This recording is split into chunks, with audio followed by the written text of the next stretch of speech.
ராவணன் வரான். இந்த சமயத்துல மேல சத்தம் கேட்கறது, அந்த வாத்திய சத்தங்கள்லாம் கேட்கறது. அதுக்கு நடுவுல ராவணன் வரான். அவன் வரும்போது கம்பீரமா தான் வரான், சிம்மம் போல தான் வரான். ஆனா சீதாதேவி முன்னாடி வந்து ஒரு பூனை மாதிரி ஆயிடுறான். ஏன்னா சீதையோட கம்பீரம் சிம்மம் மாதிரி இருக்கு. ஒரு சிம்மத்துக்கு முன்னாடி இவன் நிற்க முடியல. இவன் கூனி குறுகிதான் நிற்கிறான் சிம்மம் முன்னாடி.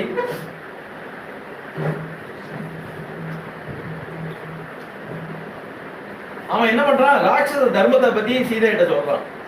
ராட்சசாளுக்கெல்லாம் வந்து யாரை வேணா கொண்டு வரலாமா, உன்னை கொண்டு வந்தது ஒன்றும் ராட்சச தர்மத்துக்கு விரோதம் இல்லை, அதனால நீ எனக்கு அடிமணிந்திருந்தா அதுவும் விரோதம் இல்லை அப்படின்னு ராட்சச தர்மம் வாட் பேசிட்டு இருக்கான்.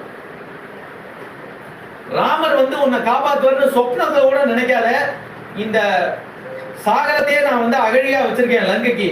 இந்த சாகரத்தை தாண்டி ஒரு வய வர முடியாது, அதனால வருவார் உன்னை காப்பாற்றுவார் அப்படின்னு நினைப்பே வச்சுக்காத. நான் என்ன பண்றேன், மண்டோதரிக்கு மேல உன்னை முதல் ராணியா ஆக்குறேன். சர்வத்தையும் உனக்கு